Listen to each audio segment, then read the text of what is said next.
que j'étais dans le brouillard, je n'avais pas mes lunettes. Il m'a dit d'une voix douce,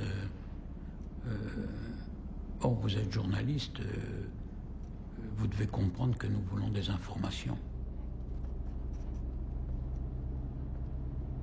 En montrant la Gégène, l'un d'eux avait dit, ah ben tiens, tu connais ça, n'est-ce pas? Tu as même écrit des articles sur la torture. Mais c'était la haine à l'égard de celui qui pour eux était un traître. Tous les militants conscients savaient que s'ils étaient arrêtés, ils seraient torturés. Et moi-même, j'avais déjà accepté l'idée que, arrêté, je serais torturé et que je pouvais y laisser ma vie.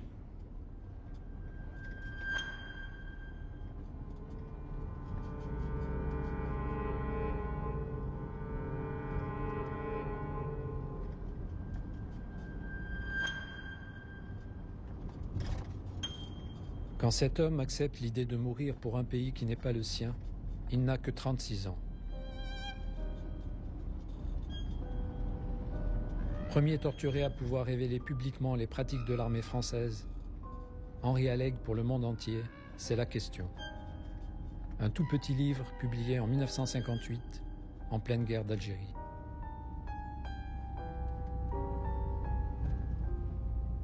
Pour les Algériens, Henri Alaigue, c'est d'abord un journal mythique, Alger républicain.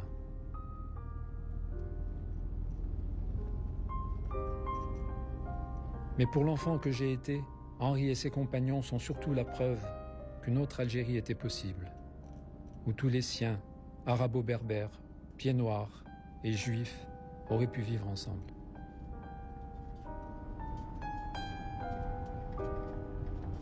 Escortés par un convoi sécuritaire, clos dans cette voiture, sur les traces de leur histoire, nous avons hanté les routes et les nuits d'Algérie. Je suis né de leur rêve de fraternité. Il m'a fait grandir. Pourtant, ce rêve comme privé de sépulture semble depuis longtemps avoir disparu, n'avoir même jamais existé. Enfoui sous d'innombrables couches de silence, pourrais-je l'en exhumer ?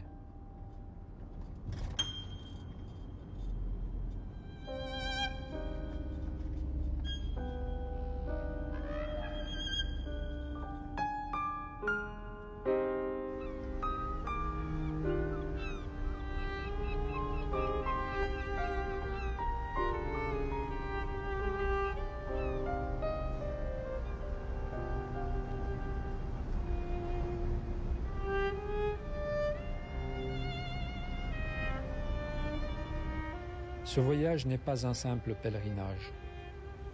La violence qui meurtrit l'Algérie semble ne devoir jamais finir. Et Henri Alaigue revient dans le pays dont il a dû s'exiler.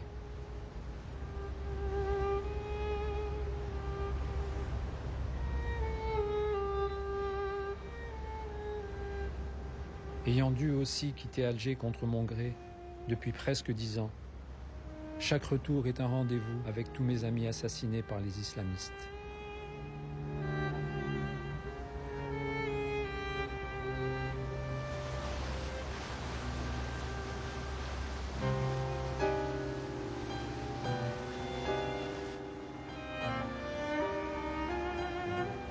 C'est à la veille de la Seconde Guerre mondiale, en septembre 1939, qu'Henri embarque pour l'Algérie. Il a 18 ans.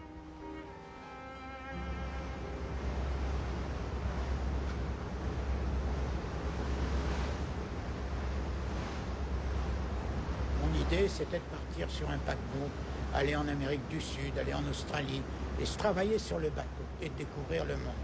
Il faut dire qu'à l'époque, mes lectures, c'était Conrad, c'était les gens qui avaient fait des grands voyages, etc. J'ai essayé de trouver un embarquement sur un bateau. Ça ne plaisait pas beaucoup à mes parents. J'avais déjà goûté au voyage. J'avais été en Grèce, j'avais été en Italie. Et pour moi, ces voyages, c'était pas seulement la découverte des pierres ou des horizons, c'était de parler aux gens, de voir les gens. Déjà, c'était une idée profonde en moi, connaître le monde.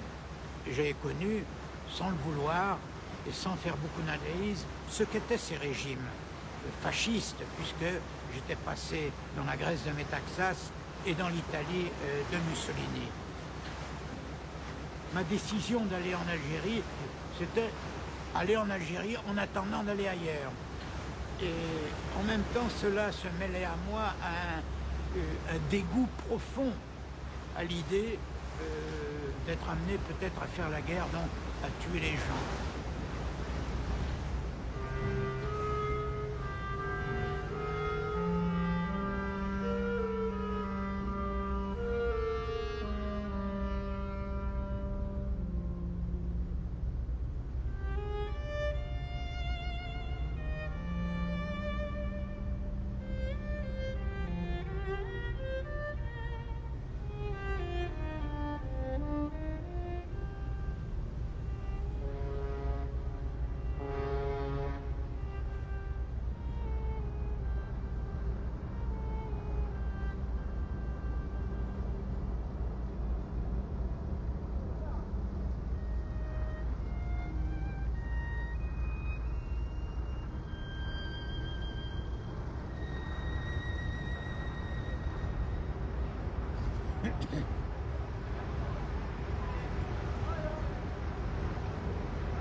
Salut. Salut, Latika. Reste, tu m'as toujours dit reste. Salut. Comment ça va?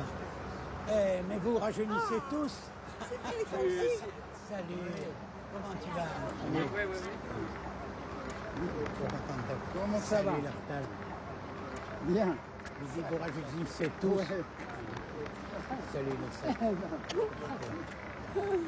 Comment tu vas, Yvette? Et toi? Bien, ça va, ça va. C'est gentil d'être venu Ben, comme ça. ça- Salut, Yves. Comment tu Même moi, vas? je- Juliette, oui, très bien, jolie. bien. Tu changes pas, hein? Ni. Salut, Jojo. Salut, Jojo. Ça va? Ça me fait plaisir d'être là. Tu as que des cheveux blancs ici, hein?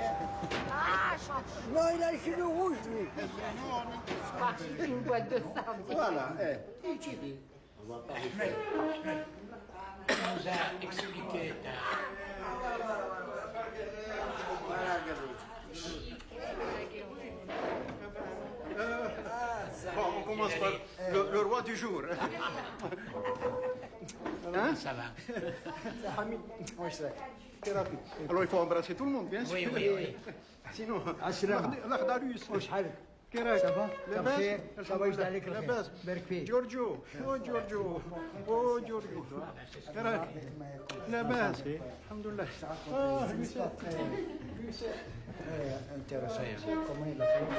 Lucette. Comment ça va? Ça va, ça va. Non, il veut Ils ne plus. savent pas. Il veut pas plus. Juliette. Et Giorgio, là. Vous étiez pendant les inondations à Bab el-Oued? Oui. Ah, C'était assez éloigné de chez nous quand même. Hein. C'était pas tout à fait à côté. On s'en est rendu compte. C'est passé en 20 minutes. Lui, il saura mieux. Tiens, raconte-toi, Giorgio. En 20 minutes. Oui. Alors, entre 7h15, 7h15 et 8h moins de quart, mettons une demi-heure de temps. Pendant cette demi-heure, c'est là où il y a eu la grande vague de boue et de terre qui a envahi les ponts du Triolet. Cette masse de boue et d'eau qui se dirigeait vers la mer, quelque chose d'incroyable.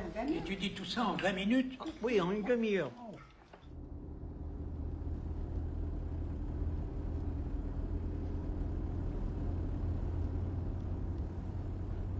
Ce chemin avec ces trouées sur le panorama de la ville et sur la mer, j'adorais, moi, me promener là, rien que pour ça. C'était un petit peu déjà mon quartier dans les années 50, même avant. On va arriver à la petite rue où j'habitais à partir de 48, 49. dans les années 50 ensuite, qui s'appelait la rue Claude Bernard, juste en face là. Et maintenant, le quartier a été complètement modifié. Voilà. Mais c'était cette rue-là, cette rue où maintenant la maison qui faisait le coin a été démolie. Et là, sur toute cette esplanade, il y a maintenant la présidence de la République algérienne. Voilà. Jamais j'aurais pu croire à cette époque un jour juste cette maison où nous habitions, un tout petit appartement, ça allait devenir un lieu officiel de résidence pour le chef de l'État algérien. Voilà, c'est ça. La mairie Tel Billard. Juste après, on débouche sur le boulevard Clémenceau, et qui était cette triste maison de torture, qui était une maison en construction. Je me demande si c'est pas cette maison. Je suis pas sûr.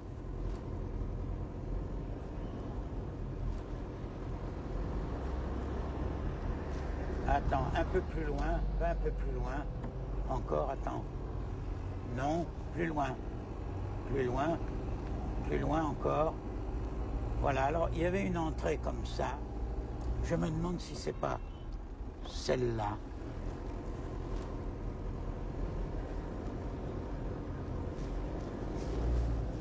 Oui, je me demande Tu si veux qu'on s'arrête là? Oui. Alors on s'arrête là.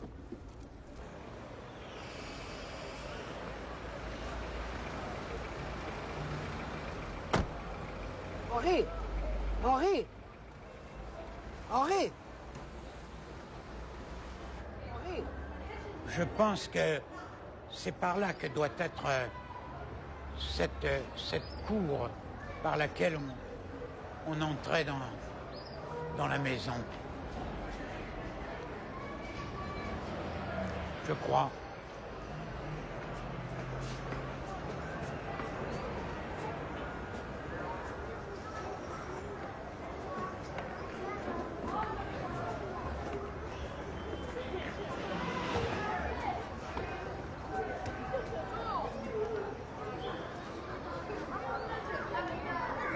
Dans nos souvenirs, la maison était un peu plus haute.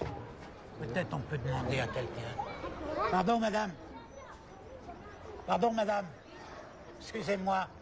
Vous savez, il y a un film qui est fait sur cette maison parce que je crois bien que c'est ici que j'ai été torturé avant que la maison ne soit entièrement construite.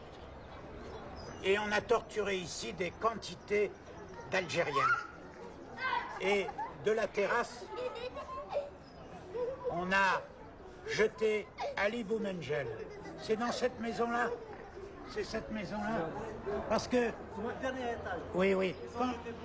Très bien. Oui, c'est ça, c'est ça. Et l'entrée était plus large. Exactement. Parce qu'on pouvait rentrer. Et ici, je crois que c'était de la terre, ici. Exactement. Maurice Audin. Il a été arrêté et il a été torturé et il est mort. Il est mort, ils l'ont jeté dans du dernier Non, étage. pas lui. Sans doute il est mort sous la torture. Ici, sous la torture exercée par les parachutistes français. On n'a pas mis une plaque pour Boumengel. Non, il n'y a pas une plaque. Il faudrait peut-être le faire. Merci, monsieur.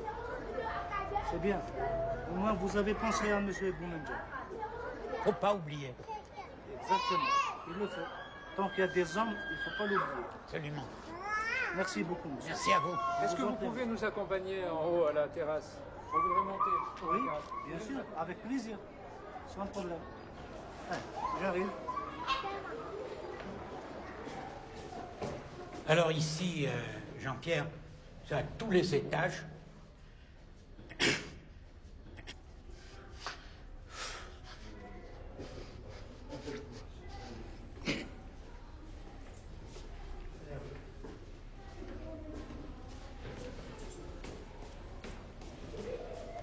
Oui, c'était vraiment, on peut le dire, l'usine à torture.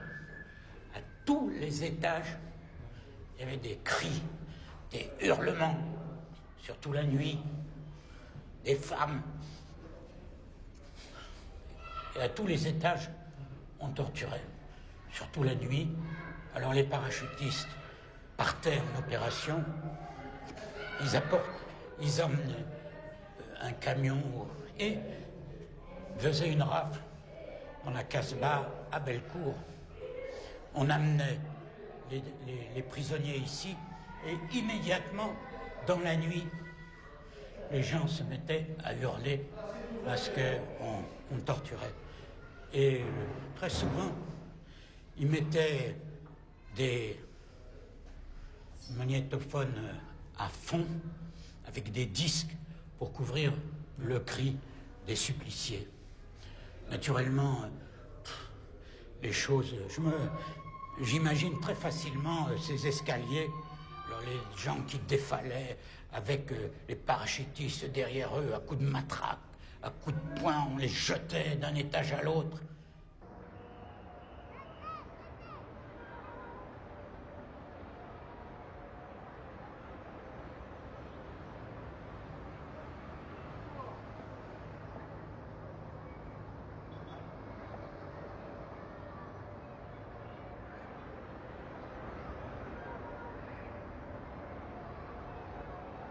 Quand ils voulaient cacher quelqu'un, les parachutistes, c'est comme ça que j'ai connu cette terrasse, ils faisaient monter les gens par l'escalier et on redescendait de l'autre côté. Il y a un autre escalier là-bas. Exactement. Voilà. Dans une C'est bonne ça. mémoire. Hein. Oui, oui. Ouais, non, vous savez.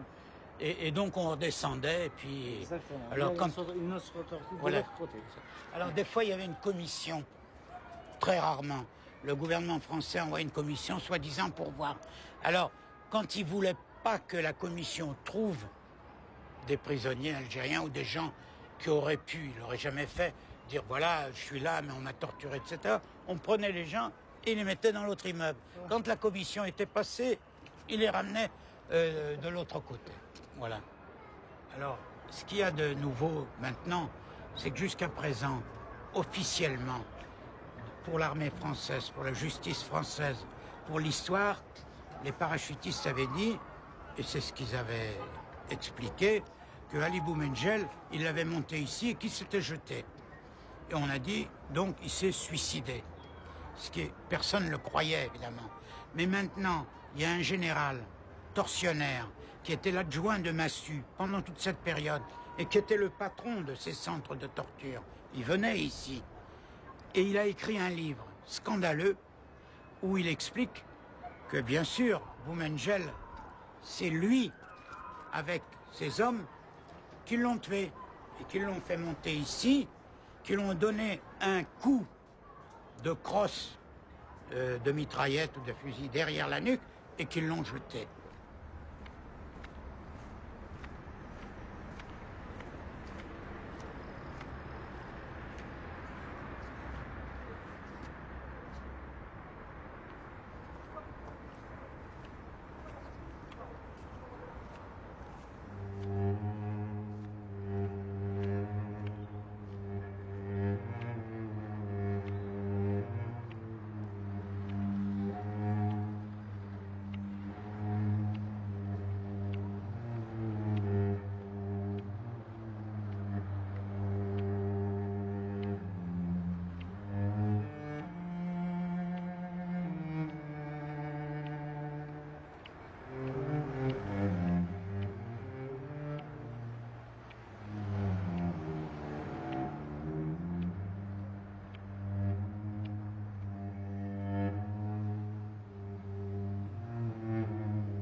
J'avais débarqué sur le port et dès le quai, ça suffisait pour comprendre que l'Algérie n'était pas la France.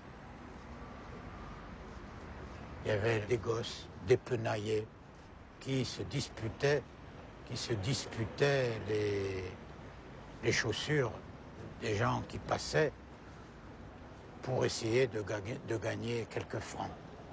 Mais c'était pour moi quand même un endroit privilégié parce que de la Casbah, descendaient tous les jours les travailleurs qui allaient sur le port, les dockers. Il y avait aussi beaucoup d'Européens modestes qui habitaient dans cette rue Bab el-Oued et dans la rue Babazoun et ailleurs, beaucoup de commerçants juifs qui travaillaient. Donc c'était une espèce de lieu géographique où se côtoyaient, se rencontraient, sans pourtant se fréquenter beaucoup, tous ces éléments de la population. Si j'étais arrivé dans un autre coin, ça aurait été certainement différent.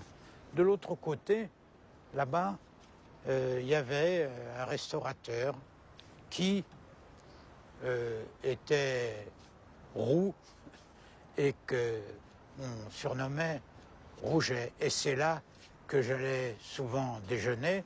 J'étais d'ailleurs le seul Européen dans ce coin. J'y allais parce que c'était bon marché et c'était sympathique. Il m'appelait Rouget et donc on était 3 Rougets dans ce quartier, puisqu'il y avait un autre Rouget qui était un petit cireur qui, lorsque je descendais de cette maison où j'habitais, c'était l'endroit où se trouvait l'auberge de jeunesse, me saluait tous les matins quand je passais, disant bonjour, bonjour, salut Rouget, salut Rouget. Et c'était la même chose quand j'arrivais de l'autre côté et que je voyais mon restaurateur qui m'appelait aussi Rouget. Et entre parenthèses, qui me faisait des prix.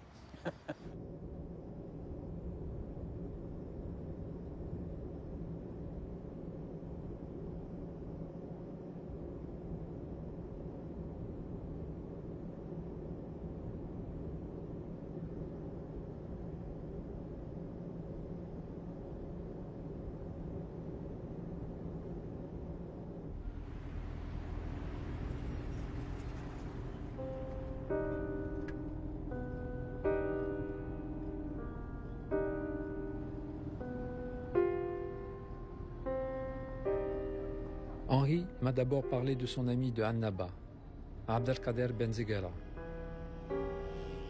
En 1947, Henri va avec lui soutenir les mineurs de Louenza.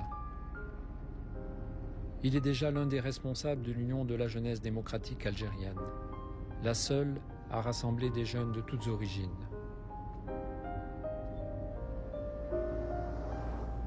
J'espère pouvoir retourner avec eux deux, dans ces mines de fer de Louenza toujours en activité.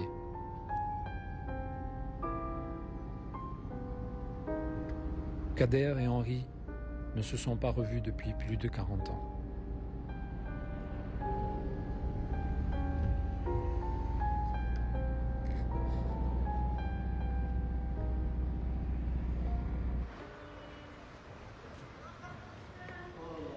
Salut Kader, mon vieux. Quelle retrouvaille. Oh là là.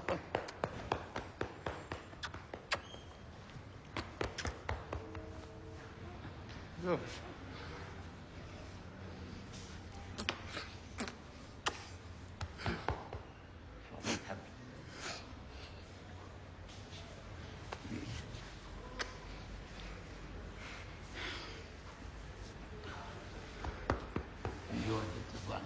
Quelle joie de te voir. Quelle joie de te voir, Kader. Je me suis rappelé 2 choses, écoute, tout récemment, tu sais. Tu vas te retrouver là-dedans. C'est oui. Quand on est partis ensemble pour Louenza, là, tu sais. Oui. Et bon, on avait fait une tournée un peu, etc. Moi, j'étais jeune et nouveau. Mais j'ai gardé un souvenir, tu ne peux pas t'imaginer. De cette... notre voyage. Notre voyage. Ah, bah, le oui. périple. Oui. En train, à Louenza. Tu étais vif à ce moment-là. Dans la queue, il y avait peut-être une 12aine ou une 15aine d'Algériens qui attendaient pour leur billet. Il y a un jeune Européen prétentieux qui passe devant tout le monde, il va au guichet. Oui. Tu te rappelles ça? Oui. Oui. Et toi, tu es allé jusqu'à lui, tu l'as pris comme ça, tu lui es allé derrière. Comme tout le monde, il faut faire la queue. Et le type, il a dit 2-3 mots agressifs. Et puis, il faut bien dire que c'est toi qui as donné le premier coup. Tu lui as donné un coup de tête, tu sais. Et le type, il s'est calmé, hein, et il a été à la queue. Mais après, pendant tout le train, tout le voyage. Il était en face de nous. Moi, je voyais son œil qui gonflait, qui gonflait, qui gonflait. Il avait un œil au beurre noir, quoi. S'il est encore vivant, il doit se rappeler ça, et je crois qu'il a dû faire attention par la suite de regarder s'il n'y avait pas un jeune homme agressif. En début août, au mois d'août 59, j'ai été blessé et évidemment capturé. On m'a tout de suite transporté avec un hélicoptère jusqu'ici à Bonn et emmené directement au DOP. Eh oui. Au DOP, alors il n'y a pas de problème. Au DOP, j'avais sur moi, sur ma chemisette, des papiers que je devais remettre parce que je faisais partie un peu d'un convoi spécial. J'ai bouffé pendant l'hélicoptère, les officiers, on ne m'a pas ni fouillé ni rien du tout. On m'a laissé, on m'a fait un pansement, arrêté le sang, la jambe ici, le truc, et tout de suite on m'a transporté avec l'hélicoptère. Pendant mon interrogatoire ici, il y avait un officier qui me questionnait. Je lui raconte que le débarquement anglo-américain à Alger, j'ai rejoint l'armée française, volontaire dans un bataillon de choc, et il me questionnait sur le bataillon, les compagnies, et il me dit la deuxième compagnie. Je dis, bon, le fort, le commandant de la deuxième compagnie, le fort. Il me dit, tu ne te rappelles pas, un petit chasseur? Pas des souvenirs de la guerre, tu sais, ça ne s'oublie pas. Je lui dis, ah, bébé. Oh la putain de bon Dieu, c'est moi, bébé. Il n'en revenait pas. Et toi, comment on t'appelait? Je lui dis, moi, c'était la Gazelle. Ah, il est venu, il était bouleversé qu'un ancien du bataillon de choc se retrouve avec les Felouzes. J'ai participé à la libération de la France. Mais au moment du déclenchement du 1er novembre, je ne pouvais pas être en dehors de ce mouvement de libération. Et on aspirait tous à la fin du colonialisme, mais je n'ai jamais eu une attitude anti-française. Au contraire, ce qui fait que j'ai pas été torturé. Il m'a respecté. Il m'a dit, il n'y a pas de problème. Peut-être si j'étais algérien, j'aurais fait comme toi.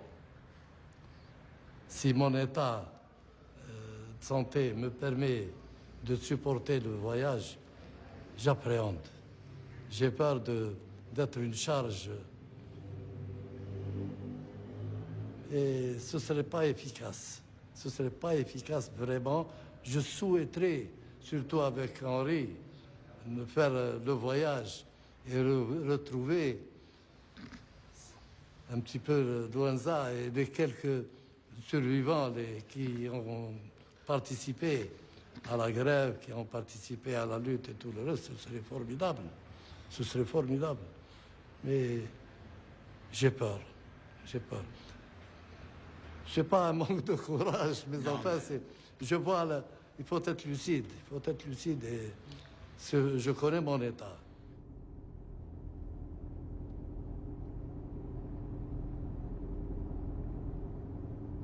Comme s'il lui avait fallu nous attendre, Kader est mort juste après notre passage.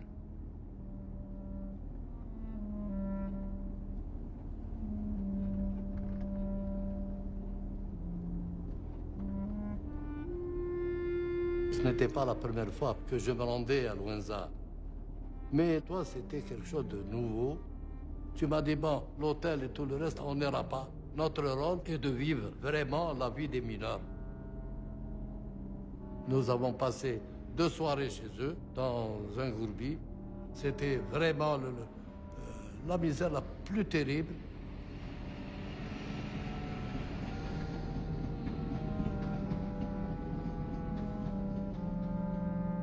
La mine était à ciel ouvert. Nous avons vu la sortie des mineurs dans un état lamentable. Les cadres avec un sifflet, cravache, fusil et tout le reste. C'était pas un encadrement de mineurs, c'était des gardes-choules. Les mineurs étaient comme des bagnards, avec une multitude de mouchards dans tous les coins. Ce qui fait que nous étions très vigilants parce que nous étions surveillés.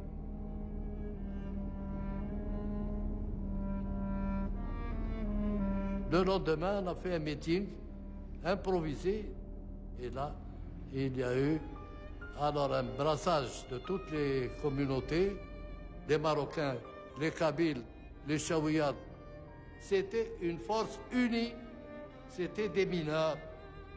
Et Henri était à l'aise, il était chez lui. À aucun moment, nous avons eu une réflexion concernant son origine. C'était vraiment un frère qui venait les aider. Et le meeting que nous avions organisé, c'était l'apothéose. C'était l'apothéose.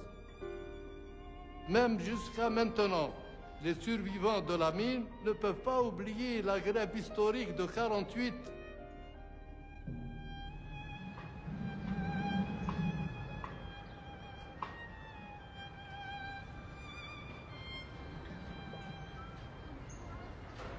Je vous présente M. Mehdi. C'est un ancien mineur. Il a travaillé aux années 47. Comme vous voyez ici, c'est l'ancienne trimide de Concasseur. C'était le quartier le plus dur. Jusqu'à présent, on l'appelait Alatif. Que Dieu me protège. Que Dieu me protège. شعب في عمرك شحال في عمرك؟ قد في عمرك؟ تو 87 سنه 87 87 ans. Alors il est plus vieux que moi même. 87 انا زيد من 93 من 93. Eh ben c'est bien les costauds. Hein. Moi, je suis ancien combattant de guerre. Ouais.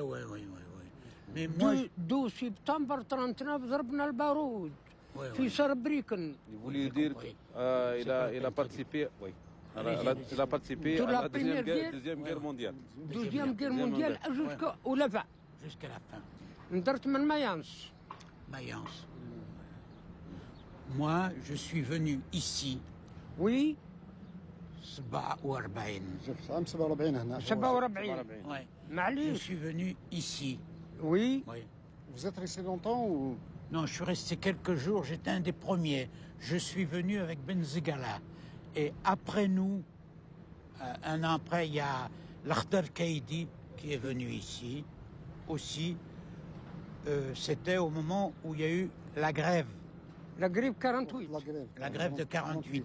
Ici et au Kouif. Et au Kouif. 66 jours. Voilà. Je suis délégué avec Maknati. Ah, très bien.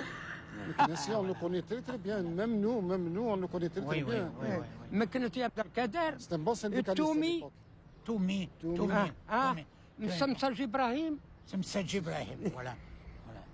Toumi, il est encore à Annaba, on m'a dit. Toumi, il est toujours vivant. Mais الحي. Oui, Il est vivant encore. Il est vivant, oui. Ah, Je travaille avec Toumi dans l'organisation de la jeunesse Chibiba. Oui. Voilà. Vous trouvez l'IPI communiste. Voilà. Monsieur Birard, directeur général de la mine. Ah, ça, je connais pas. Monsieur Roux. Je connais pas les directeurs. Je connais seulement les travailleurs. تومي ورزقي وسمسجي ومكنسي. Meknassi, c'est le héros. Je sais qu'il est très connu. Il est très connu. Il était un homme fort. Il a laissé des gens. قلت له مسيو بيرار انت شفت نتاع لمين يعني مدير كبير. Oui, vous êtes un grand directeur. ايه نعم. قلت له علاش الخدمه نتاعك ما تعطي لهم الصباط. قال له pourquoi vous ne donnez pas les chaussures de sécurité? Oui, ça c'est le premier point. لا بريميري. و مسيو بيرار علاش ما تعطيهم بلودشين كيما فرنسا. de travail, comme les Français. كم الفرنسي. قال لي وين شفتيهم انت هذا؟ قال له où est-ce que vous avez vu ça? قلت له شفتهم في فرنسا. Ah, donc j'ai vu ça en France. انا كنت عسكري زمع. Parce qu'il était un ancien.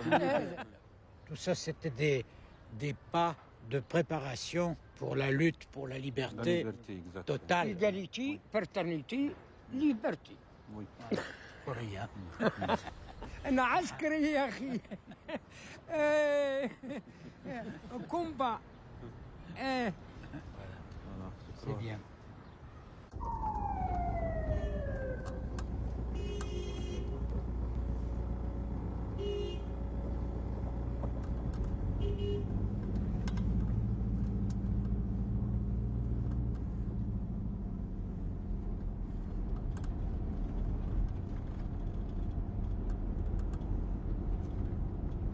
Tant que je n'étais pas sorti d'Alger, j'avais une vision un peu tiède de ce que pouvait être le colonialisme. Désormais, je ne parlerai plus de l'oppression comme idée abstraite. Je ne parlerai plus de la misère, je ne parlerai plus de la famine, je ne parlerai plus de l'exploitation sans que ça n'éveille en moi immédiatement des images et des sentiments concrets. Je suis entré dans les idées communistes avec la volonté de faire quelque chose pour autre chose, pour moi, pour l'Europe, pour la France quand elle a été occupée, contre le fascisme, pour l'idée de fraternité, pour l'idée de socialisme. Tout ça s'est mêlé en moi pour me faire adhérer à ces idées communistes qui étaient encore très floues pour moi, et plus floues encore, ce que j'ai appris après, la nécessité de l'organisation, la nécessité de la discipline, et j'ajoute la nécessité d'une doctrine de combat, et d'une doctrine que j'ai puisée peu à peu dans ce que je pouvais apprendre par les brochures d'alors, dont certaines étaient d'ailleurs, je l'ai dit en anglais, c'était comme ça, sur ce qu'était le marxisme, sur ce qu'était l'exploitation. Tes premières brochures, tu les as lues quand? Alors c'est assez bizarre parce que je crois que ce sont des soldats américains qui ont été mes amis qui m'ont permis de les avoir. Donc l'ABC du marxisme, j'ai commencé à le puiser en feuilletant certaines de ces brochures. Et il faut dire aussi c'est le soldat américain de quelle époque ça? Ça c'est en 43. Je dis 43, mais en vérité c'était la fin 42, quoi, quand les Américains ont débarqué et que j'ai fait connaissance avec des soldats communistes. Ça ne devait pas être fréquent, mais qui étaient membres du Parti communiste américain. La contestation nationaliste se veut arabo-islamique. Où ailleurs que dans cette famille communiste, anticoloniale et multiethnique, le jeune Aleg aurait-il pu assumer sa révolte tout en restant lui-même? Un jour, j'étais avec un ami, Strich, et on allait en fait à un rendez-vous politique déguisé en sortie de jeunes. C'était sur la route de Shreya, et à l'époque, pour avancer, il fallait faire de l'autostop. Les voitures n'arrivaient pas, c'était à la sortie d'Alger, et finalement c'était un colon qui s'est arrêté, un petit colon sans doute, qui avait une charrette, et qui nous a pris pour, excuse pour du jeu de mots, mais on le disait sans nous, pour des enfants de Pétain.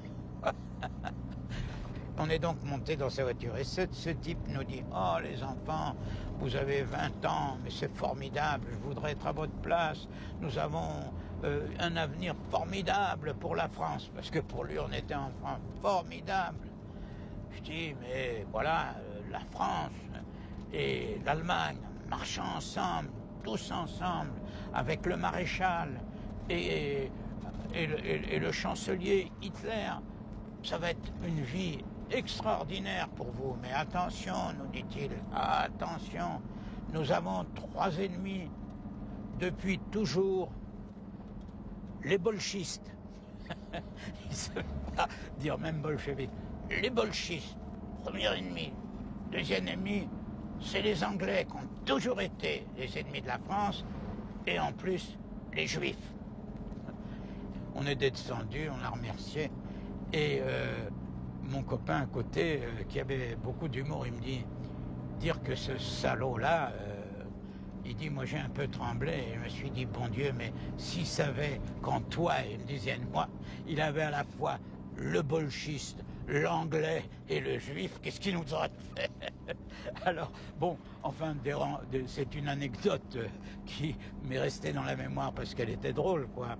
Mais ce que je veux dire, c'est que dans l'expérience quotidienne, j'étais résolument anti-vichiste, antifasciste, et déjà, même si je ne connaissais pas bien l'Algérie, déjà aux côtés des Algériens qui eux-mêmes subissaient le racisme et la discrimination. D'emblée clandestin aux fausses identités, Aleg, de son vrai nom Harry Salem, est né à Londres. Ses grands-parents, juifs russes et polonais, ont émigré en Angleterre, puis ses propres parents en France.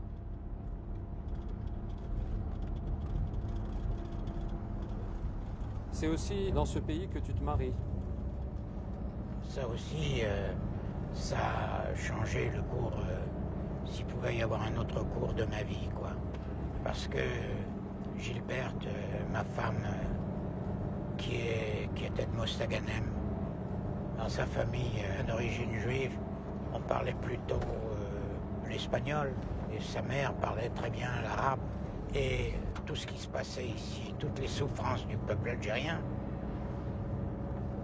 elle les ressentait très profondément. Et par conséquent, elle m'a beaucoup aidé à comprendre ça. En plus, elle n'est pas, c'était une femme déjà, on dirait aujourd'hui, moderne, très moderne, indépendante d'esprit. Jamais elle n'était d'accord avec une de mes idées ou une de mes expressions parce que c'était moi qui l'avais dit. Je dirais que bien au contraire.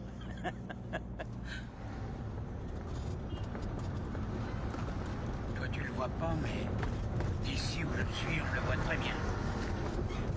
Magnifique. Constantine, comme Tlemcen, ma ville natale, se sent amputé de ses juifs. Et Shir Raymond, le chanteur assassiné en 1961, est toujours son idole.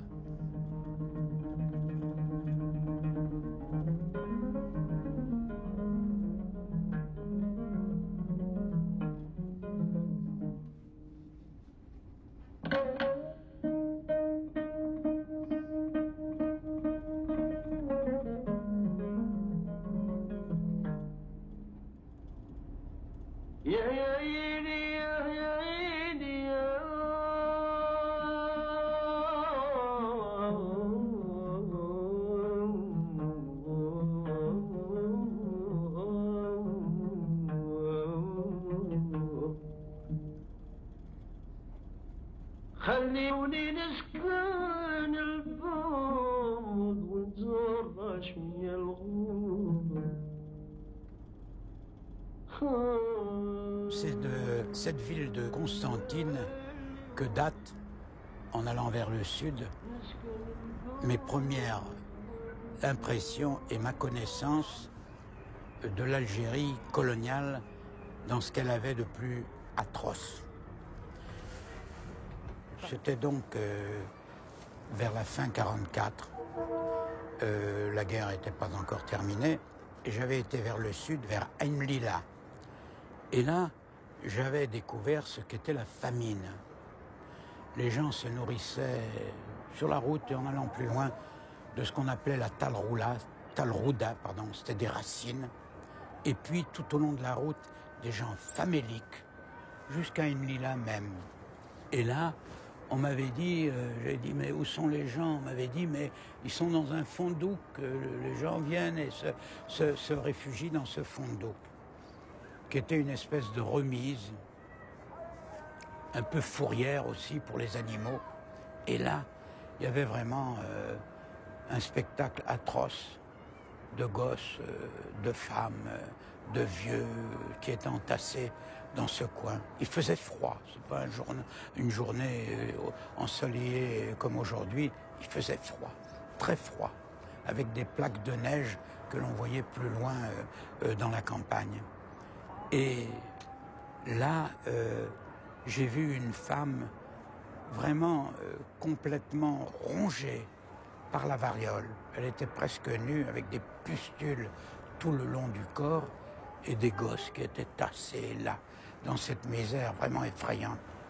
Et une impression terrible, c'est que lorsque je me suis adressé à un des personnages qui apparaissait comme le responsable de ce groupe, qu'est-ce qu'on peut faire? Comment est-ce qu'on peut vous aider?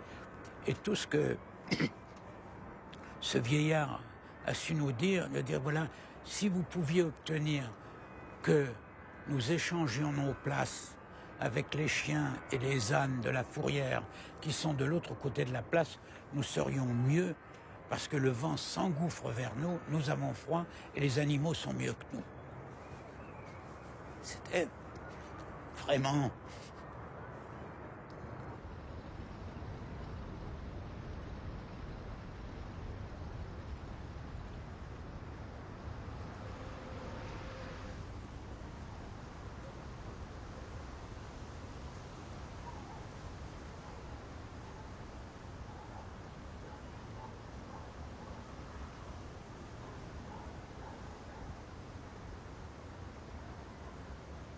Ce bâtiment qui ressemble à une mosquée abrita Alger républicain, le seul quotidien anticolonial des années 50.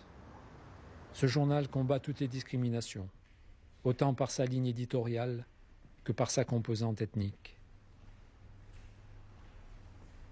Là, de 1950 à 1955, Henri Alleg en est le directeur.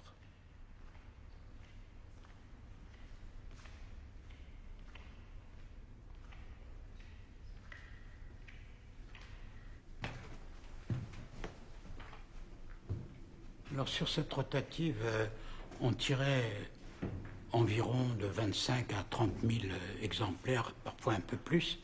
Ça peut sembler peu de choses pour un quotidien. En vérité, c'était très important, d'abord parce que la population algérienne, à l'époque, dans les 9/10e, était analphabète, et en plus, notre journal était souvent acheté par un lecteur pour 10. C'est-à-dire que le gosse de la famille, le seul qui savait lire, qui lisait le journal à tous.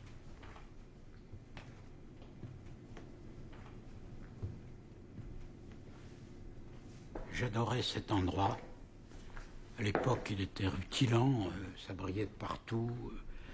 Le nickel, les huiles des moteurs.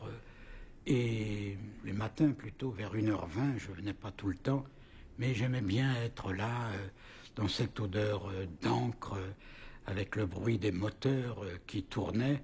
Et puis, chaque jour, le matin, c'était la naissance d'un nouveau journal.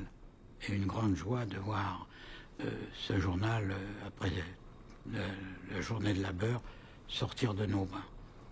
Et puis en même temps, j'aimais aussi cet endroit parce que peut-être il me rappelait les entrailles d'un navire. Et j'avais rêvé à un moment être marin. Il y avait quand même une analogie entre ces machines puissantes qui ronflaient et puis les machines d'un navire où finalement je n'avais jamais été.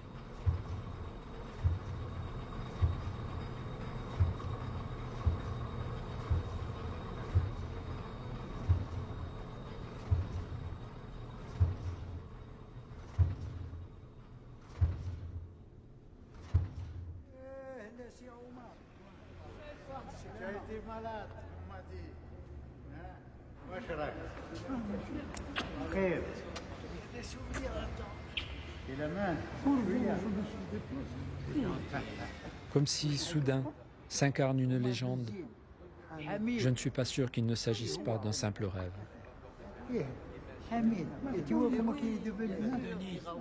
Ils sont venus de partout, d'Algérie et de France, à nouveau là, ensemble, pour la première fois depuis 1955, malgré tant d'épreuves et de séparations.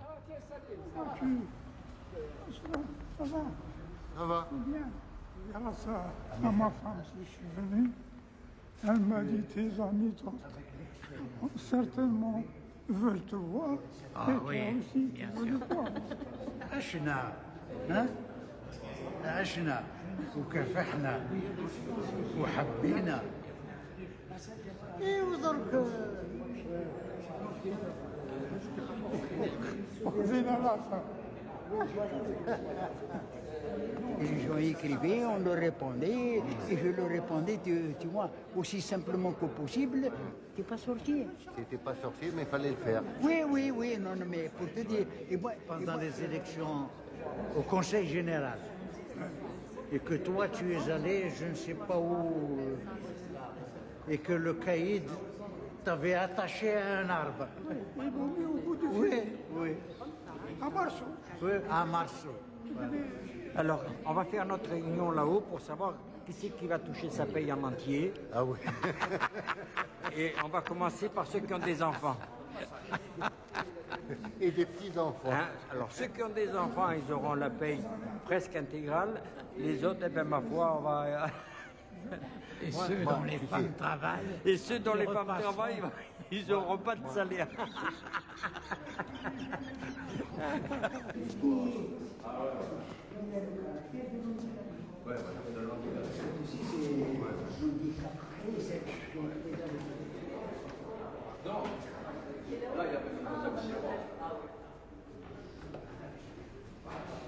Quand on est venu en 1947, Oui. j'étais là, dans la salle de rédaction. Toi, tu n'étais pas encore arrivé. Voilà. Bon. Ensuite, je suis monté en grade. Oui. J'ai été secrétaire de rédaction. Donc j'étais là, à côté, avec Naouri. Oui. Après, je suis encore monté en grade. Donc tu as changé de bureau. Donc j'ai changé de bureau. Et je suis venu ici.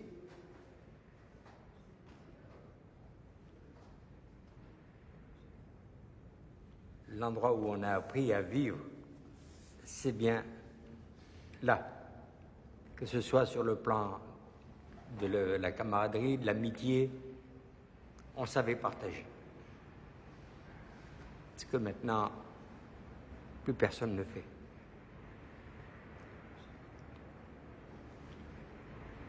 Et j'arrive pas, c'est pas... Et pourtant, j'avais une petite place au journal, c'est pas... J'avais pas un... Et je n'ai que le certificat d'études. Mais ici, on ne regardait pas ça. Est-ce que le fait que Boualem, il était arabe, Benzine, Kabyle, celui-là, René Duvalet, Denise, Mustapha, etc. Mais vraiment, je crois que ça n'avait aucune espèce de conséquence. Et je crois que dans cette Algérie raciste, colonialiste, ici, il y avait vraiment cette espèce d'oasis de fraternité. On avait des têtes de Turcs, bon, on faisait des blagues à Achor Metref, on lui a même fait croire que Lucette était amoureuse de lui, et alors... Et alors, il allait devant la glace pour s'arranger. Je me rappelle le jour où Boualem a failli tomber dans une petite provocation des flics. Il était très, très impulsif et les flics étaient venus et l'avaient menacé d'un revolver, je me rappelle, comme ça. Et lui, au flic, il avait dit « Allez, tire, tire !» Je veux dire, on l'avait engueulé le lendemain, il a dit « T'amuse pas à des choses comme ça. » Enfin, c'est des types qui sont capables de tirer, ne fait plus de choses. Enfin, il y avait une atmosphère comme ça. Certains ont pu quitter le journal à un moment ou à un autre, mais ils n'ont jamais changé de trajectoire. Il y a eu 2 cas, et je ne donnerai pas les noms. Et quand ils sont partis, Ils ont traversé le couloir parce qu'il y avait le journal d'Alger de l'autre côté, si vous vous rappelez. 2 seuls cas. Ils n'étaient pas des nôtres. Et je crois qu'on a été contents quand ils sont partis. Et je veux dire par là, c'est que quand on rentre à Alger républicain, on n'en sort pas. C'est comme une condamnation à perpétuité. Non, sauf si enfin, comment on dit, si on est gracié. Mais quand on est gracié, c'est qu'on va ailleurs, mais toujours dans la même direction. Et comme le poisson qui est ferré, on revient quand même. Oui.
À partir de 54, les saisies sont faites de plus en plus fréquentes et également les sanctions contre le journal. On a connu d'abord la censure, le journal paraissait avec des blancs, ensuite on nous a même interdit les blancs, ce qui fait que nous avons remplacé en quelque sorte les articles que nous ne pouvions pas faire paraître par un slogan qui était devenu célèbre: Alger républicain dit la vérité, rien que la vérité, mais ne peut pas dire toute la vérité. Et aujourd'hui, des dizaines d'années après, certains se souviennent encore de ce slogan. Je dois dire aussi qu'il arrivait que nous soyons poursuivis, condamnés, comme je l'ai été moi-même, et ce n'était pas qu'un avertissement. Les choses ont continué ainsi jusqu'au moment où le journal a été purement et simplement interdit le 13 septembre 1955. La quasi-totalité de l'équipe d'Alger républicain rejoint aussitôt la lutte pour l'indépendance. Le 12 juin 1957, Henri Alleg est pris chez Maurice Audin, arrêté la veille. Les parachutistes sont arrivés. Le lieutenant Charbonnier m'a reconnu. « Ah, c'est Alleg, excellente prise. C'est le directeur d'Alger républicain. » Et le parachutiste, en enfonçant le canon de sa mitraillette dans les côtes, m'a dit: « Si vous faites le con, il y en a toute une giclée pour vous. » Nous avons filé ensuite vers El Biar. Où était la maison de torture? C'est que j'ai vu Maurice Audin pour la dernière fois. Et lui n'en est pas sorti vivant. Et je crois que je suis le dernier de ses camarades à avoir pu le voir avant sa mort.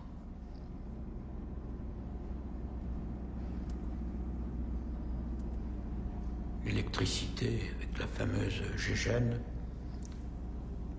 la noyade sous un robinet tout simple, et puis les brûlures par torche de papier ou autrement, les pendaisons par les pieds, les coups. C'était là, si j'ose dire, le menu classique des Algériens torturés.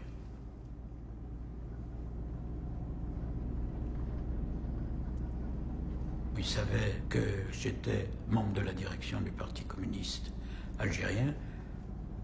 Après une interruption, j'ai été interrogé sous teint total, le sérum de vérité. Ils pensaient qu'ils pouvaient tirer de moi un fil qui leur permettrait d'arriver jusqu'à la direction clandestine du parti.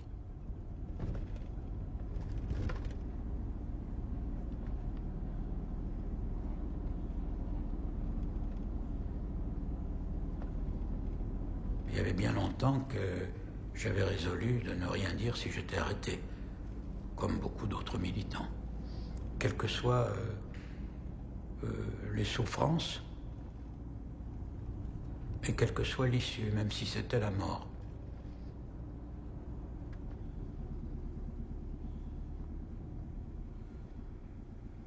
Mais je dois dire que lorsque j'ai cru qu'ils avaient torturé ma femme, j'ai un moment senti monter en moi une espèce de haine. Et je me suis un peu surpris à penser que si j'en réchappais, il faudrait que je tue ces gens. Mais à peine j'avais pensé ça que, en me reprenant, je me disais que c'était des pensées indignes de moi.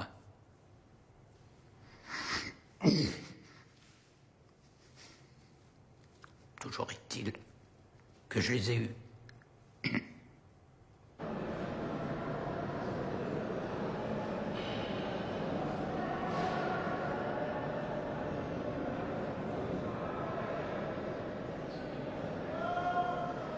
Pourquoi Henri a-t-il été prêt au sacrifice? Pour défendre des secrets? Un idéal? Pour des raisons liées à ses propres origines? Ou pour être à la hauteur de tous ceux qui l'avaient adopté?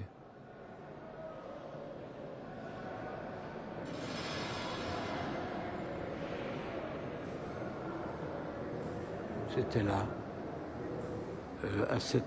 dans cette division, c'est-à-dire la deuxième division, plutôt la troisième division, au deuxième étage, là, à 72. Ben oui, alors, je suis resté 3 ans là, de 57, fin juillet 57, à 60, à juin 60.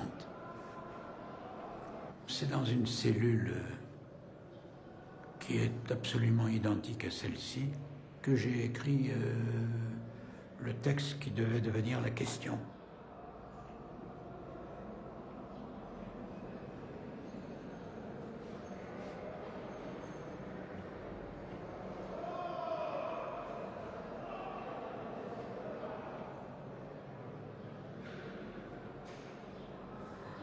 Alors, quand il y avait des exécutions,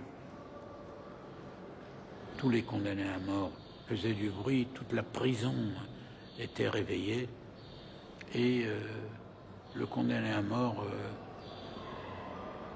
partait en disant, suivant la coutume, pardonnez-moi si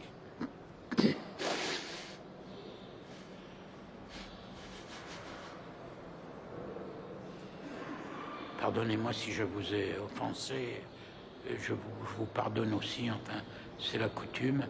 Et puis il partait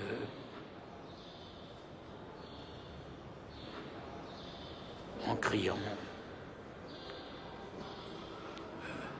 vive l'indépendance d'Algérie, des mots d'ordre comme ça, patriotiques. Et puis au moment où il sortait dans la cour,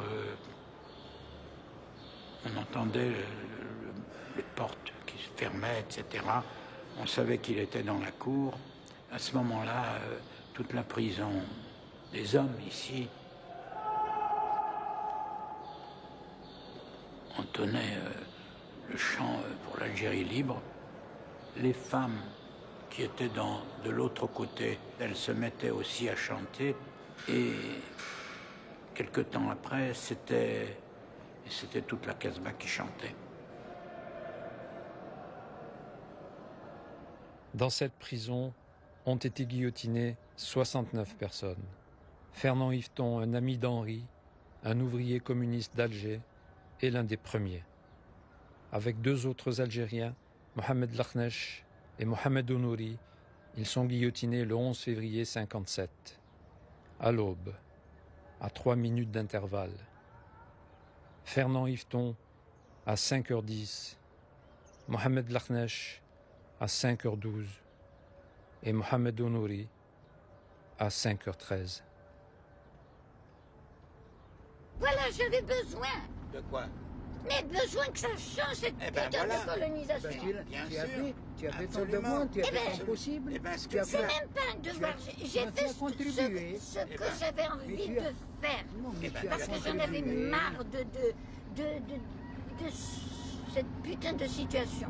C'est un besoin. Oui, mais tu as contribué. Bien sûr, ce que je veux dire, c'est que sans diminuer aucunement les mérites des Algériens qui ont combattu pour lutter pour l'indépendance, il était plus difficile à quelqu'un comme toi, et donc qui personnellement...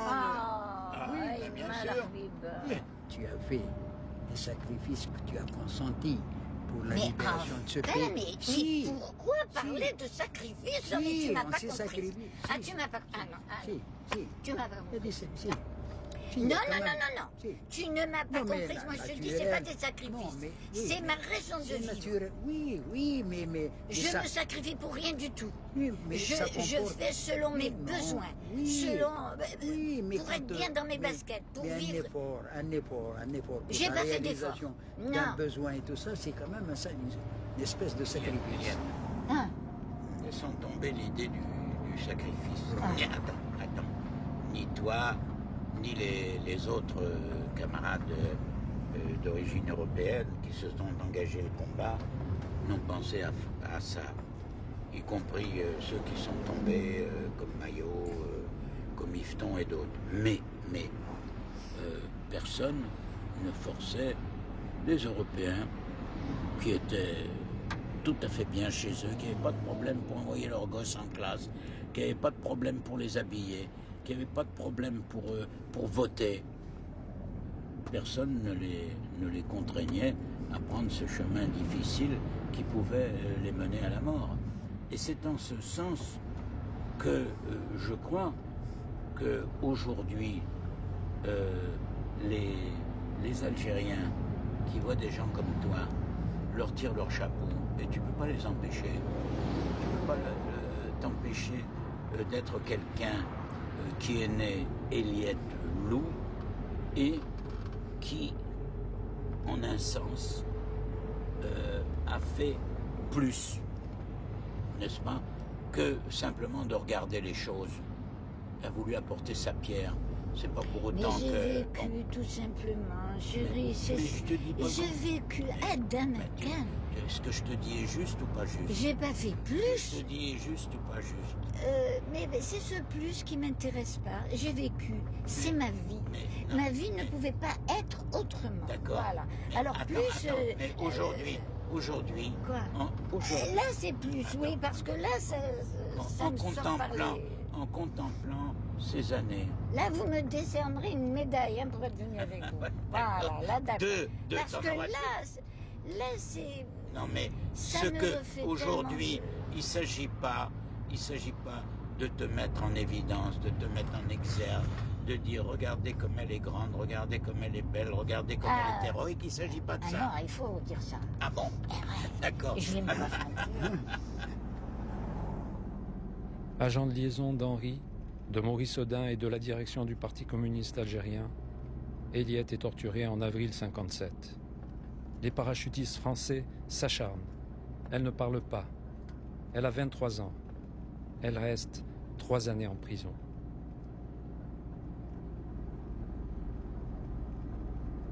Voilà. On a passé des périodes très difficiles, là, quand il y a eu la période du fils, où du côté de la France, bon, moi je retiens du côté de la France, on a reçu tellement de leçons de morale, de mépris, le peuple algérien c'est tous des égorgeurs, et on nous a mis à part, on nous a traités comme des... Ça a réveillé en moi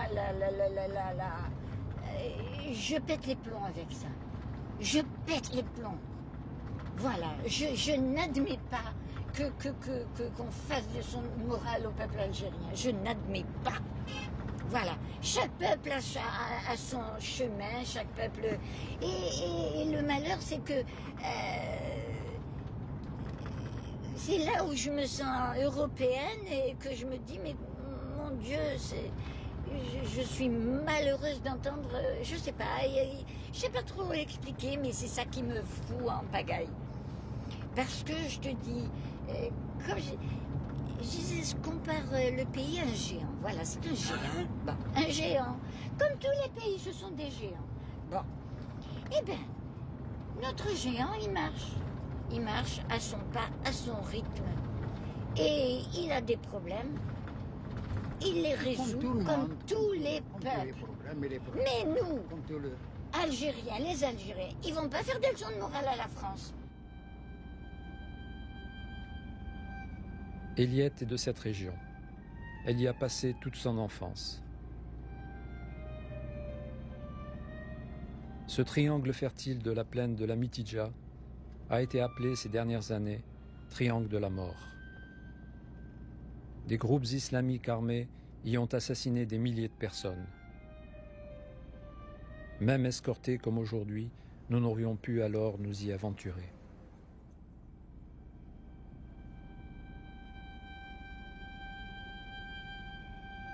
Ces terres ont appartenu à la mère d'Eliette. Madame Lou, déjà de son vivant, était une légende. Henri El Akhdar-Kaïdi, le grand leader syndical des années 50, m'en ont parlé. Nous avons eu pourtant le plus grand mal à convaincre Eliette de nous accompagner, comme si d'avoir eu une mère colon lui pèse encore.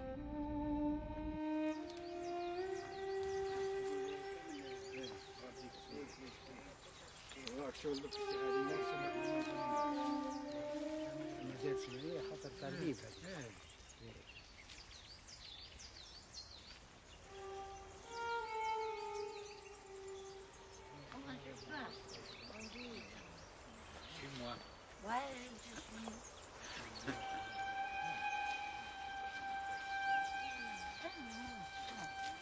Ahmed Keshad, le paysan aujourd'hui maître des lieux, a aussi bien connu Madame Lou.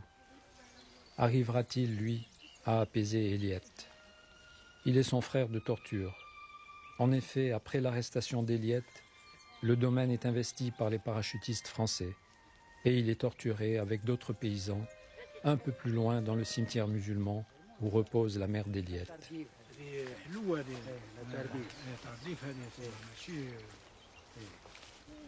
Jeanne Lou. Jeanne Lou. 98, décédé le 22/11/47. Voilà.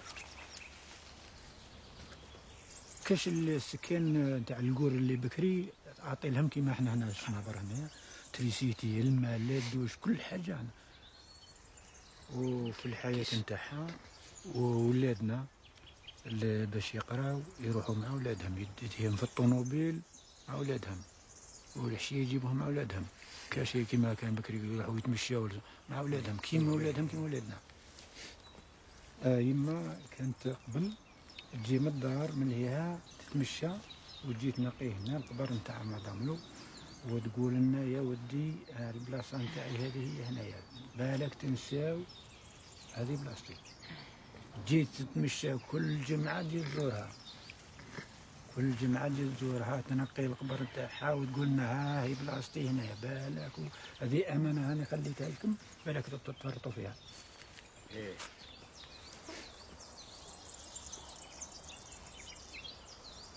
On va aller au Marrakech. Il s'appelle Sidi Ahmed Mezghani. Voilà la tombe de Sidi Ahmed Mezghani. C'est le saint de la région. Et même une fois par an, on fait une zerda, une fête. يقول لهم روحوا للزردة يقول له وين روحوا للمزغني لو كان ما تقول له شي رايحين المزغني حوش مدام له كان ما تسمينوش حوش مدام له ما كاش كاين هنا شحال من حوش لهنا يسمى عندهم الاسم نتاعهم ترك بصح الاسم هذا ما بغاش يترك شحال من حوش تركوه. Il y avait de nombreux colons qui habitaient la région. Eh bien, c'est le seul endroit que tous les gens appellent toujours Houch Madame Lou, la ferme de Madame Lou, alors que les autres sont devenus des inconnus au bataillon. تاريخ. تاريخ.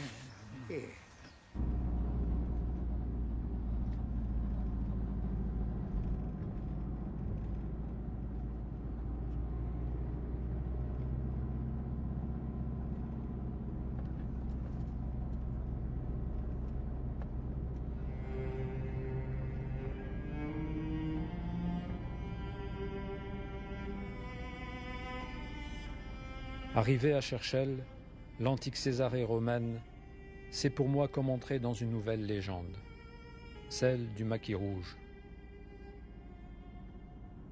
Henri Maillot, qui avait travaillé à Alger républicain, y a été tué. Celui que la presse coloniale appela l'aspirant félon a été le héros de mon enfance. On pouvait donc mourir pour la liberté de l'Algérie sans être ni musulman ni arabe. Le dernier survivant de ce maquis est Mustapha Saadoun. Allez, salut. Comment vas-tu? Et toi, salut, Mustapha. Comment tu vas, mon Dieu? Ça fait combien? 40 ans. Allez, alors. Alors, ça va? Ça va, et toi? Tu as bonne mine, dis. Oui, oui. Comme tu veux, je te suis. Ah. Voilà. Eh ben, ça fait depuis combien de temps on s'est pas vu? Depuis l'indépendance, depuis 62. Depuis qu'ils t'ont shooté, ils nous ont shooté tous. On s'est pas vu. Eh oui. Ils nous ont bien shooté. Tu n'étais pas venu à Alger républicain entre 62 et 65? Tu es venu, on s'est vu une fois. J'étais là jusqu'en 65. Ah oui. Tiens, madame. Bonjour, madame. Bonjour, je vous embrasse. Je suis un vieux camarade de jeunesse. Je sais, je sais. Bonjour. C'est ma fille. Très heureux. Ah, archéologue. Archéologue. Ah, vous avez du boulot alors à chercher. Oui, pas mal. C'est bien. Mais de nouvelles fouilles et la fouille de la métropole. On trouve encore des choses? Généralement, c'est de l'Antiquité. Oui. C'est romain. Ouais. L'époque romaine. Et l'autre, elle est à Tizi. Oui, je sais, il m'a dit, c'est lui qui a donné le virus de la botanique à votre fille parce qu'il aime le jardin, il aime la terre. Comme sa mère aussi. Ah oui, ah oui. Ah oui, aussi. Moi aussi, je plante. Oui. Lui, il arrache et moi, je plante de l'autre côté. Oh, ici, c'est un citronnier. Regarde, les maladies. Ils ont une Qui maladie. ont attaqué le verger algérien. C'est ça. Tous les ça la citrons. mineuse, surtout les agrumes, la mineuse d'Asie. Alors c'est une maladie qui s'attaque aux jeunes feuilles. Ah oui. Tous les jeunes feuilles sont attaqués automatiquement.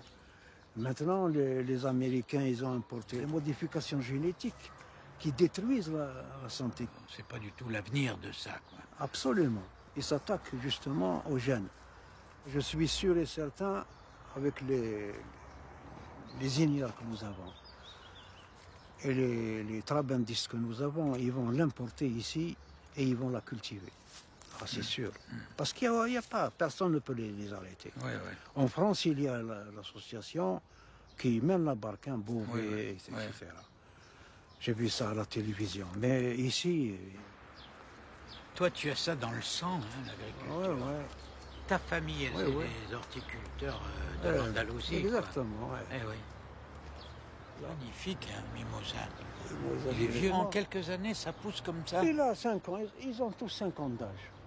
Et là aussi, ce mimosa. Celui-là aussi. Mais c'est pas de 5 ans, celui-là. Si. Si, je les ai plantés ensemble.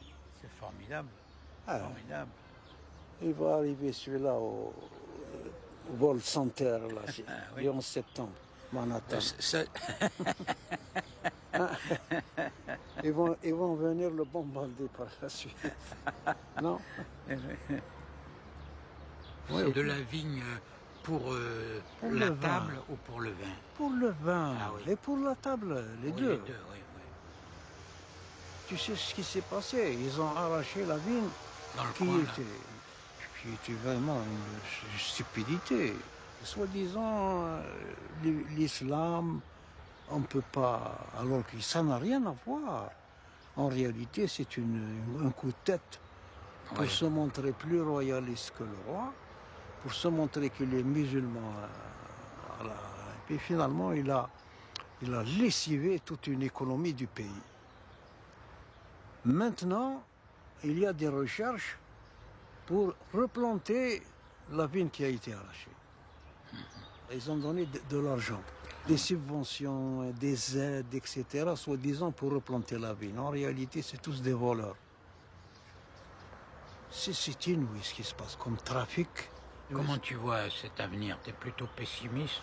Ah, je suis très pessimiste. Ah oui. Il n'y a pas dans les masses populaires de force qui soient capables. Ils ont contaminé les masses. Ils ont contaminé les masses. C'est devenu infect. N'importe qui, il cherche le profit. N'importe qui cherche à tirer le maximum de prêts, d'aides, de trabendo pour ne pas travailler, etc. Absolument. Hier, c'était le souk ici et ici. Des deux côtés, devant chez moi. Alors, aujourd'hui, vendredi, c'est à Manassar, le souk. Oui. Le lundi, c'est à Hadjout, Marango, ex-Marango. Mardi, c'est Gouraya. Et les types allaient comme ça de marché en marché pour vendre les subsides. Ce qu'ils trouvent. Je suis allé à Koléa pour voir à l'hôpital. J'étais effrayé par les magasins. C'était des magasins l'un à côté de l'autre, partout. Maintenant, entre les deux magasins, il y a un autre magasin. Il s'installe par terre, il met des clous, je ne sais pas moi, des vis, n'importe quoi, des casse-croûtes par terre pour les vendre. Et c'est inouï, parce que les gens ne parlent que de commerce. Tiens, les voisins là, ils m'ont dit pourquoi tu ne fais pas des magasins là tout le tour? Alors que je déteste le commerce, tu ne peux pas t'imaginer. J'ai horreur de ce commerce. Ce sont des dessins qui ont été faits par les peintres Boris Stavisky et Mireille Niaï. Les peintres ont montré les inégalités qui existaient à l'époque. Il y avait une misère noire. En même temps, c'est une façon de démolir les clichés. On voit des gens en Chéchia, des gens en Burnous, et on voit des casquettes. C'est-à-dire qu'il y avait des Européens, on ne va pas dire que tous ils étaient capables de faire une théorie sur ce que devait être la nation algérienne, mais ils se sentaient solidaires, parce qu'ils étaient des travailleurs, ils se sentaient solidaires des ouvriers algériens. Et les Algériens se sentaient solidaires de ces Européens qui luttaient avec eux. C'était une chose merveilleuse, je trouve. Ça aurait été la réalité de l'Algérie si on avait continué ce chemin. Malheureusement, ça n'a pas tenu. Mais Toujours est-il qu'il est possible, il était possible à l'époque de faire quelque chose dans le bon sens. Malheureusement, ça n'a pas donné. Mais c'était ce qu'il fallait faire. C'était ça, il n'y a pas. C'était l'association de sans race ni religion, l'Algérie algérienne, l'Algérie de la justice. Et le résultat, il est là. La Kabylie, ils sont en train de massacrer les Kabyles pour rien du tout. Pour rien. Voilà. C'est joli, hein, quand même, cette ville. Oui, très joli, et ils veulent la détruire. Ils veulent la détruire, soi-disant, pour faire comme le complexe de... Le club oui, des pas. Un club des pas. C'est idiot, ça, non. J'espère que non.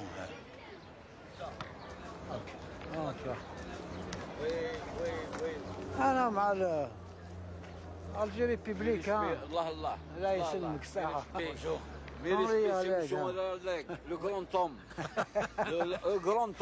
le grand homme, le frère, je combat. Mes respects, mes respects, mes respects, mes respects. Vous avez été un lecteur d'Algérie Républicaine? Oui. Bravo. Oui, Algérie Républicaine dit la vérité que la vérité, mais il ne peut pas dire toute la vérité. Ça, c'est des bons moments qu'on a passés ensemble. On regarde un petit peu comment il joue au boule. On va jeter un coup d'œil là.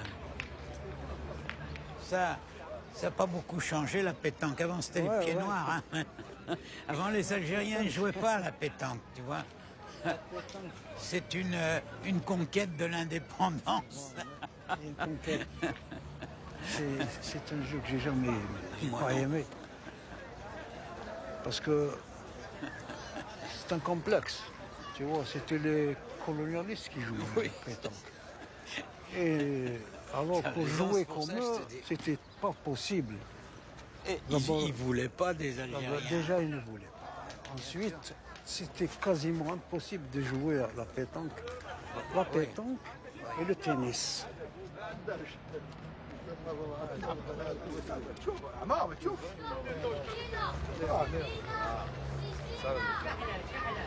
Ils sont en train de se disputer pour un point. Pour un point, tu vois, c'est un jeu, mais ils se disputent.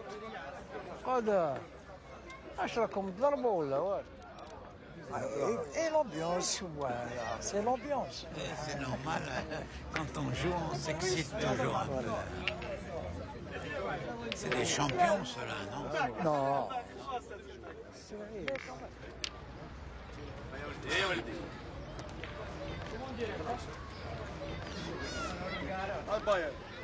Il y a un truc qui n'est pas comme du temps des pieds noirs, c'est qu'il y avait la bouteille d'anisette à côté. Ah oui. C'est ce qui manque justement, la bouteille d'anisette.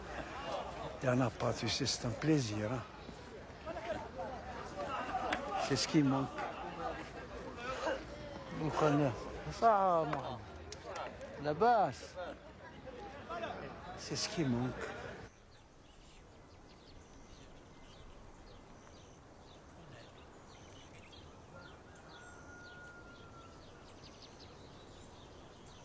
C'est ici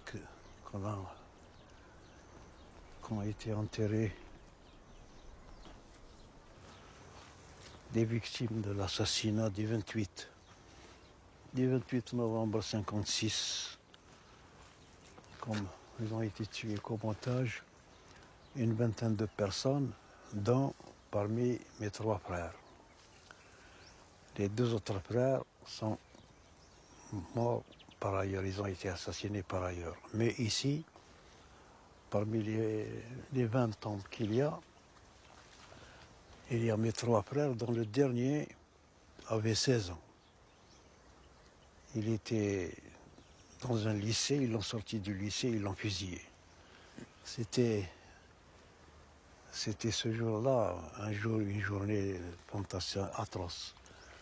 En tous les cas, un véritable oradour sur glane qui s'est déroulé jusqu'à ce jour-là. Par la suite, il y a eu beaucoup d'autres assassinats, d'autres familles qui ont eu des parents dans les maquis.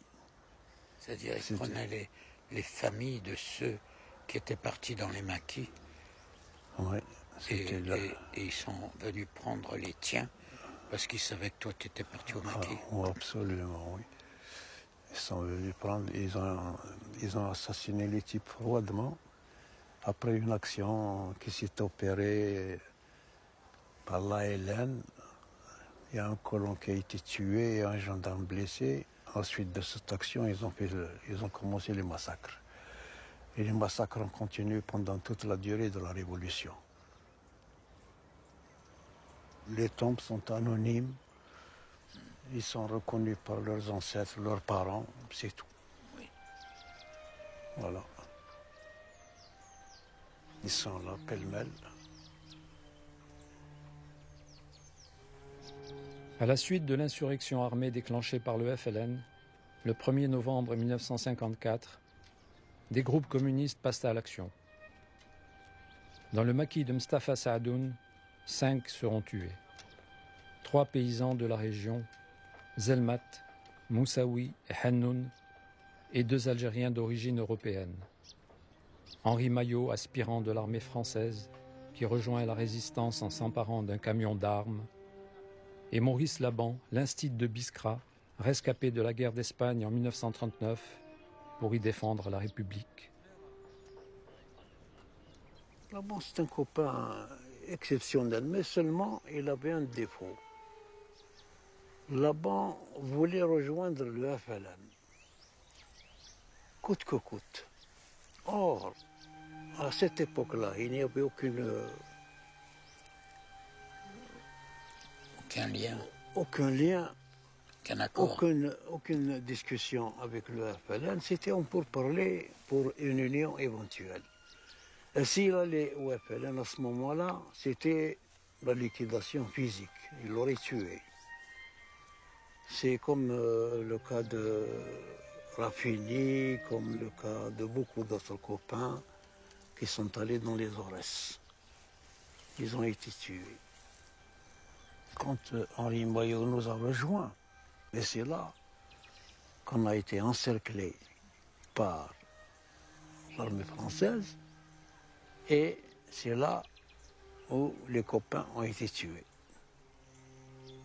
Voilà, les 3 rescapés que nous restions, Hamid Garrab, Bou'lam et moi. Tu n'as pas assisté à la mort de Maillot? Non. Un témoin dit que les soldats ont donné Maillot à des gendarmes. Ils l'ont torturé et il leur aurait dit « Bon, allez, tu peux partir ». Naturellement, Henri Maillot a tout de suite compris qu'on voulait le tuer, et le tuer en le fusillant dans le dos. Il aurait refusé de se tourner pour se présenter de face. Et juste avant de recevoir les rafales, il a crié « Vive le Parti communiste algérien, vive l'indépendance !»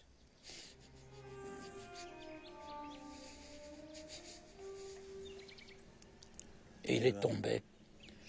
Et ensuite, il a été enterré là, par des gens du village,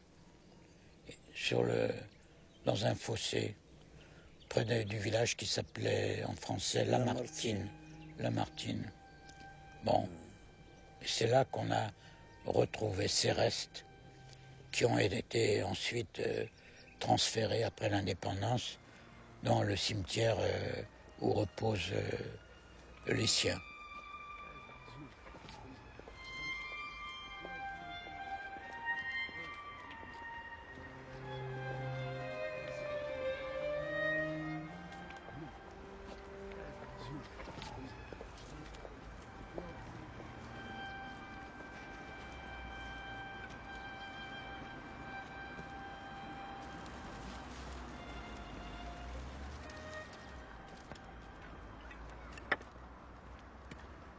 Ici, il repose avec ses parents, Henriette et André, Henri Maillot, mort au champ d'honneur le 5 juin 1956, pour une Algérie indépendante et fraternelle. Le meilleur hommage qu'on peut rendre à celui qui fut notre collègue d'Alger républicain, notre camarade, c'est ce qui est écrit ici.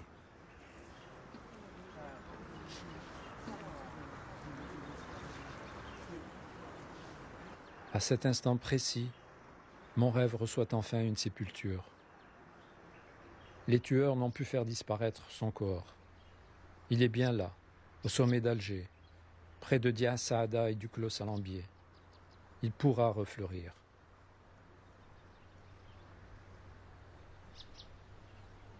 L'Algérie a été indépendante. Pourquoi n'a-t-elle pu aussi être fraternelle ?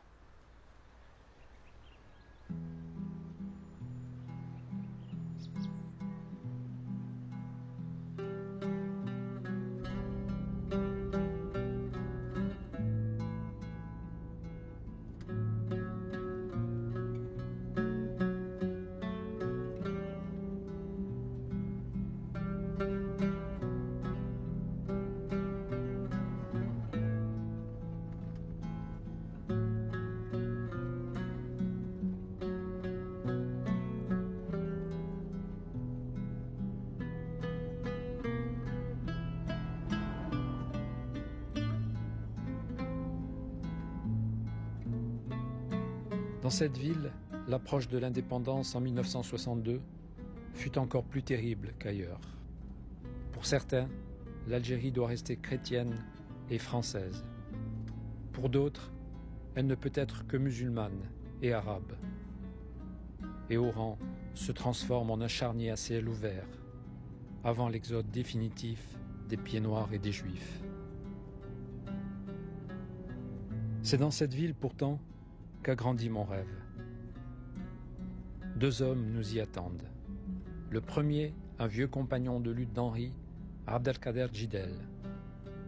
Lui et mon père ont été inséparables. Ils ont travaillé dans ce port. Leurs luttes ont été mes premières légendes. La plus belle est celle de 1950. Les dockers oranais refusent de charger les bateaux destinés à l'armée coloniale française au Vietnam.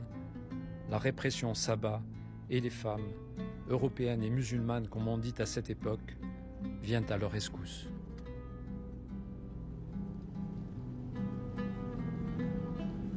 Pour la première fois, j'ai vu des femmes s'enlever le haïk, le voile qu'on appelait à l'époque, s'enlever leur haïk, se ceinturer de leur haïk, arracher les pavés, parce que c'était plein de pavés là, arracher les pavés et puis courir derrière les CRS.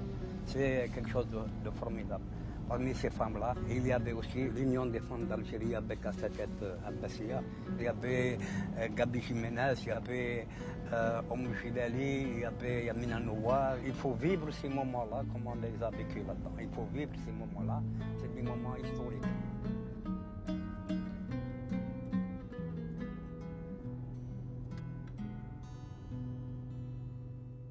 Mais à l'origine de tout, il y a cette rue, la rue Meyer, dans le quartier Sananès. Kader Smaïn et moi, 50 ans plus tôt, avons aussi été inséparables. Et aujourd'hui, lui et moi nous sentons jumeaux d'un même rêve. Jumeaux et orphelins.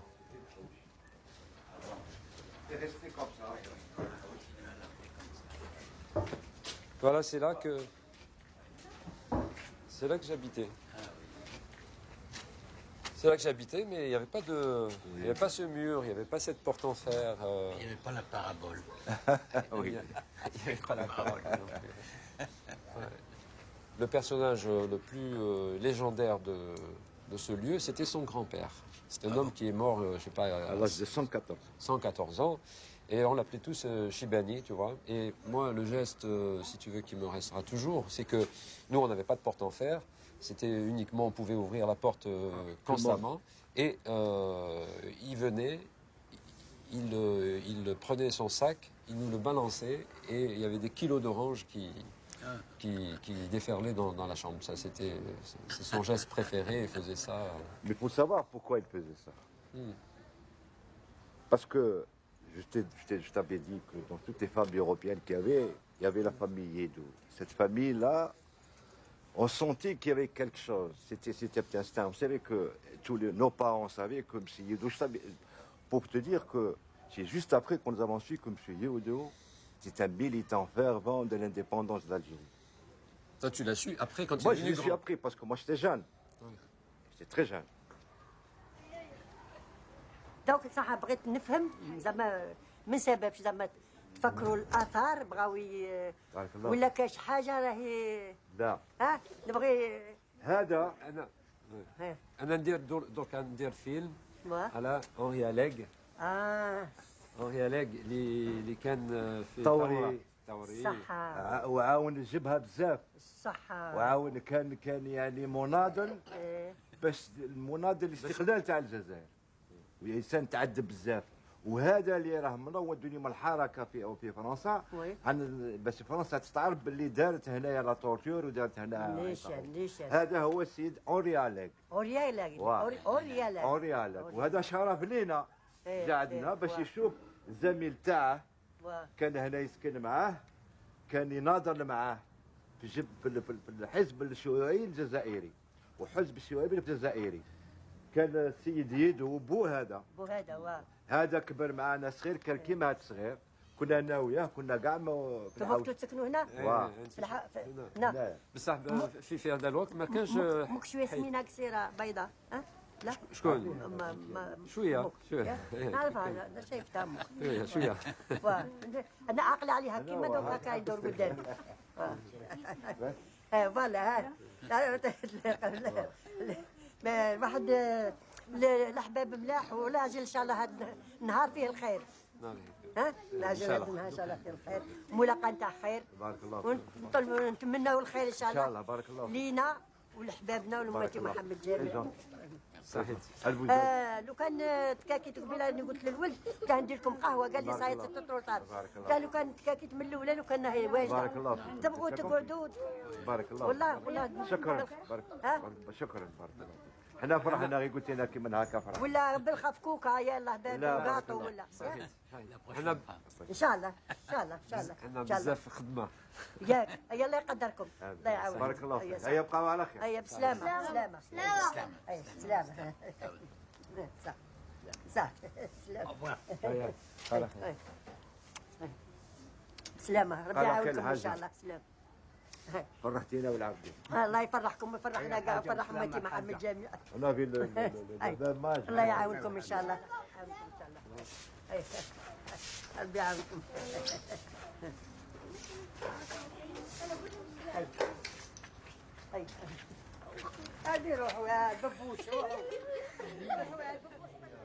Et si c'était à refaire, il le referait. Le 5 juillet 1962, l'indépendance est enfin conquise. Alger républicain arrache sa reparution et devient le premier quotidien d'Algérie. 3 années plus tard, avec le coup d'État du 19 juin 1965, il disparaît à nouveau. Nombre parmi eux, qui ont déjà connu la répression coloniale, sont arrêtés, torturés et emprisonnés durant près de 10 ans. D'autres replongent dans la clandestinité ou s'exilent. Et Henri, à la demande de ses camarades, quitte l'Algérie pour poursuivre son combat.